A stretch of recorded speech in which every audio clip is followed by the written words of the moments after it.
It is so complex, but it comes down to one thing. We all have this desire to be acknowledged. In our indigenous community, which is what I love the most about this, and I've only just made sense of this recently, although they have obviously were generations ahead of me in their request, their and the beautiful discussion around land acknowledgments is really this idea that if we are seen and we are heard, we will settle in our prefrontal cortex. If we are acknowledged, we have the capacity to change the world. If we remain unacknowledged, that is where anger, that is where fighting words come from. If you do not see me, if you do not acknowledge me, I will punch you in the face. And this is true if we take it back developmentally to our little babies. When I need you to notice me, you do not notice me, I will turn it up until you fucking do. Let's take it back to regardless of race, religion, socioeconomic status, or gender identity, when you are 1 or 2 years old, if you say this, Mom, and nobody responds, what happens? This happens again. Mom! Regardless of race, religion, socioeconomic status, or gender identity, when I do not get acknowledged, I will turn it up louder and louder and louder until I am seen, until I am acknowledged. And how I put a prefrontal cortex on quicker is acknowledging. We are wired to do hard things. We are wired to show up as a minority. We are wired to do horrific things on this planet, bury our own babies. We will do that so much better when we are acknowledged. You cannot undo pain and hurt from previous generations. Bye. Don't kill our children. You cannot undo the things that have been done by people who come before us. You cannot. We are not that good. But the important part of this process is the acknowledgement. The important part of this problem, the important part of this process is, I had no idea. Tell me more. This is very true when you think about, like, a 2-year-old who's having a temper tantrum, right? Tell me more. You want a ring pop for breakfast? For breakfast, I got it. I bet that would be so great if we did, yeah? It is not unlike, how much do we have to say to get noticed, to be seen? Do you know, for example, that a white person and a person of color can go into the same store and be treated completely different? Do you know that, and this is the first time, this is how dumb I am in this world of racism.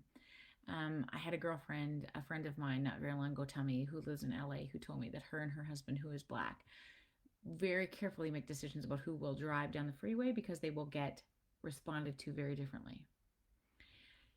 So much of our job as an average human being is to become aware of and acknowledge the things that we don't have any awareness to, that we have no appreciation for. There's so much of the things that come flooding to me when I think about things like this, right? You name it to tame it. You acknowledge it. You put a prefrontal cortex on. You regulate emotion. And there's a huge difference between acknowledgement by validating, you look sad, that must be hard, is very different than empathy. The most powerful tool we have in fighting racism, in fighting, this is just my opinion, in fighting systematic oppression, in fighting marginalization, in fighting multiple attempts to be kind to people who have been fucking assholes to us for a very long time. I mean, take an ex-husband, for example, or an ex-wife, for example. Okay. Typically, they're not your ex because you're just very regulated with them and you just had a little conversation. You said to each other, you know what? I feel like we'd be better off with other people. That is generally not how 99% of relationships, particularly when you've shared children, come to an end. You're not just like, hey, fist pump. We gave her a shot. You know what, fucker? We did it. And you know what? It just didn't quite work out. Generally, that is not how we get to that spot. Generally, there was somebody who saw us, who heard us, who could regulate emotion, and now we no longer feel acknowledged or seen. And we are saying, unless that happens, we cannot stay present. That doesn't happen. We are now going our separate ways. Okay? What remains important in that process is the capacity to be acknowledged, to be seen. Okay? The heart of all of that, if you want to do that for another person, forget about what you fucking need in this moment. Because, I mean, we're very good at identifying we're better at identifying what we need. If he wasn't such an asshole, I'd be better. If she wasn't such an asshole, I'd be better. You know what? I have done everything I possibly can for that woman, and she still is a ba ba ba ba ba. I've done everything I can for this person, and they still ba ba ba ba ba. Okay. Karen, come on back to me. Drop your shoulders. Take a deep breath and let's start at the beginning, okay? One of the most significantly underutilized strategies in the world is the thing called empathy. I watched a tweet yesterday unfold when people are like, as a leader, what is the most significant thing you bring to the table? And I was like, I'm going to watch what people say about this. A few people said it, but not as much as I would hope to be true. If I could only take one skill as a therapist, if I could only take one skill as a wife, and like, you know those games you play when you're like, okay, if you're going to go to a stranded island and you only take one thing, people are like, I'm going to take mascara. Shit like that. If you could only take one thing in this world to be able to do well, your job, if I were to be able to do my job well as a psychologist or whatever I am, a mom, empathy is the key. Empathy is the key. And we use this word. Oh, Jer, you just jump in, my darling. If you use this word, here's what I struggle with in terms of empathy is that very few people understand empathy to the core of it. It is a very, very hard thing to do. And again, you can't give away something you've never received. So if you've never received empathy and you're like, I just wish that kid was more empathic. That kid doesn't have any empathy. We think there's something wrong with that kid. He doesn't have empathy. Okay. Listen, Linda, if he has never experienced empathy, you are absolutely fucking right. His empathy skills are broken. Guess how you teach a baby how to have empathy? You give it to them. You give it to them. You cannot give away something you have never received. And our educators will not be able to step back into the classroom unless we find empathy. Our people of color, people who are marginalized, will not be able to process their multiple generations of abuse, neglect, and trauma until we provide a sense, as white, privileged, supremacist people, provide this sense of empathy. Now, here's the hardest thing. You cannot, here's the tricky thing with empathy.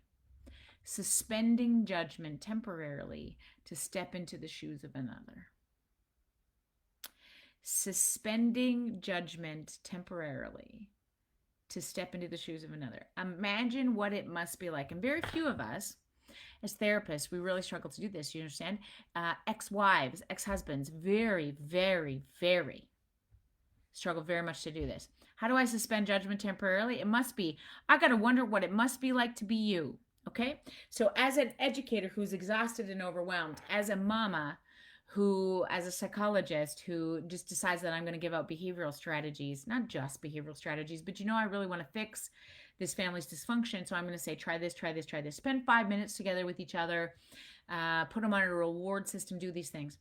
Unless I understand what it's like to be to suspend my judgment temporarily and say for a second, this baby is Indigenous, 4 foster homes before the age of 7, has 3 full siblings and 2 half siblings, 4 of whom he has not seen in 3 years. As I attempt to have empathy for this child, this is what starts to happen to me. This starts to happen. I cannot even imagine. I cannot even imagine. And it becomes too difficult for me to imagine. So then I pop back into my own system and start to fix it, start to give him things, start to wonder if I just give him more resources and money, and maybe I try to fix it. And guess what the step is I miss? Acknowledgement.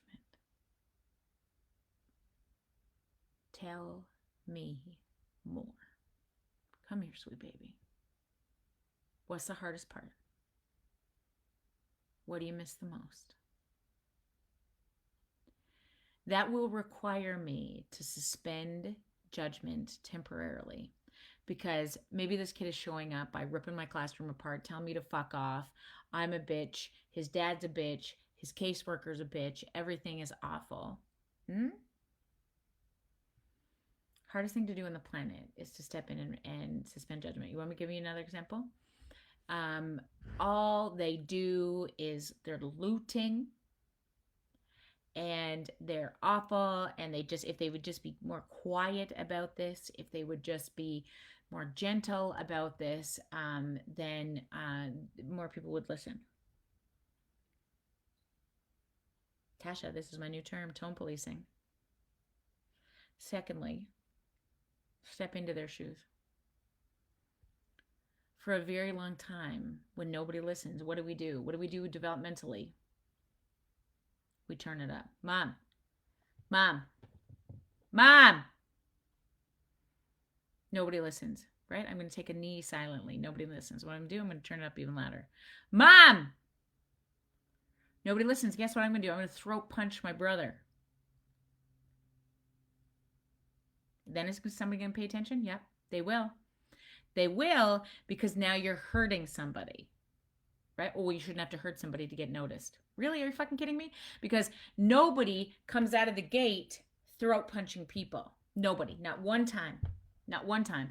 If I look about this in the education system, when we suspend children, they have given us multiple opportunities to interject. Are there take charge moments? Absolutely. Is there a time where I need to sort of protect people? Yeah. That's not what I'm talking about.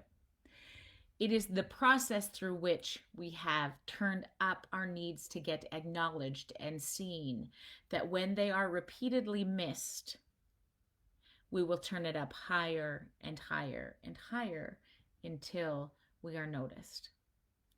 One of the most critical phases in understanding people, in being kind to people, is this capacity, the necessity for this thing called empathy. Do you know when it's hardest to give it to? Do you know when it's hardest to give it?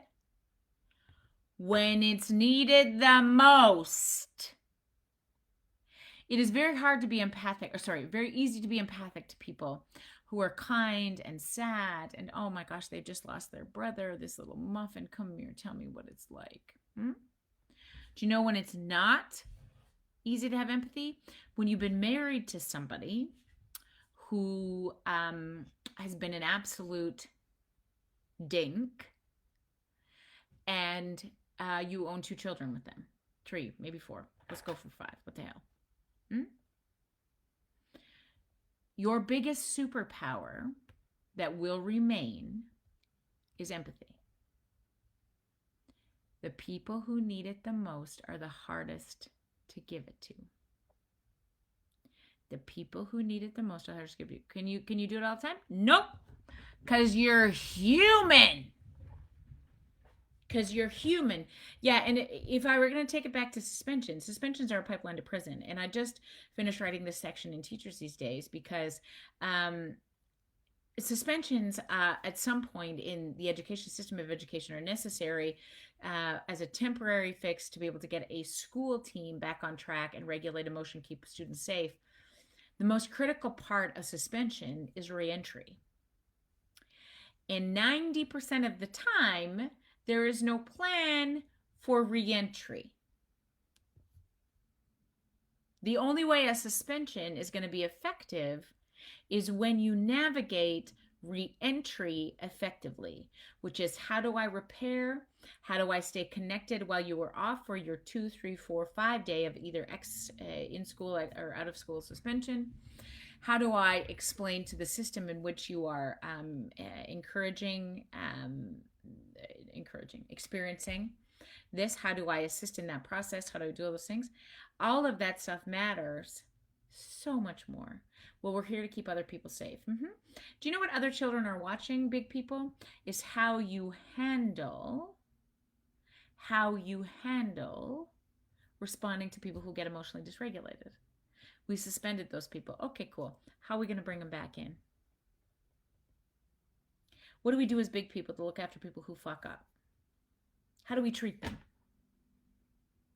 How do we respond to that? How do we respond to them in this building? Well, we teach them a lesson. Okay, so what lesson are you hoping to teach them? That if you fuck up, we will punish you we will take away everything you love until you decide to be kind? That's the dumbest fucking thing I've ever heard. I'm going to take away everything you love until you're like, shit, I should be nicer. I should do the exact opposite of what everybody's doing to me right now. You can't tell people how to be kind. You have to show them. So as we step into and watch in awe of some of the leaders and heroes in this world of trans lives matters and black lives matters and indigenous lives matters, and we watch a Matt Dumba step up, there have been people who have tried to do this for multiple generations.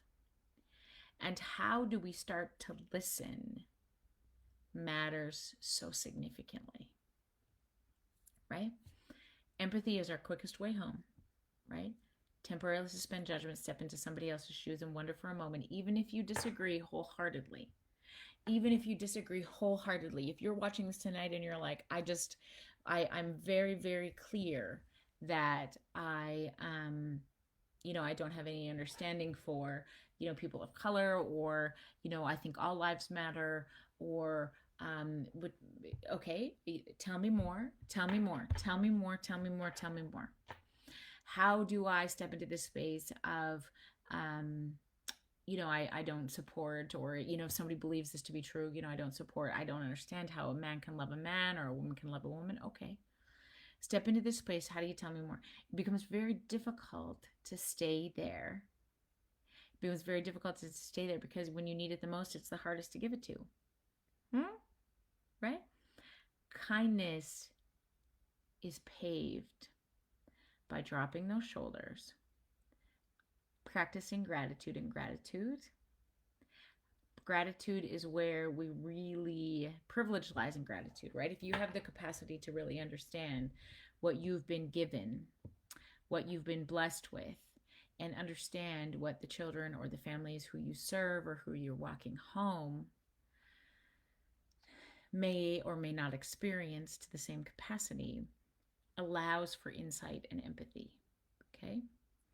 So empathy becomes the hardest thing to give when you need it the most. And again, I started talking but didn't finish this loop around what that means when we're talking about things like, dealing with your ex-partner. Again, people who don't look like you, sound like you, smell like you, show up in the world like you, eat the same food as you, becomes very, very difficult to have empathy. right? To understand what that must be like. How do you up?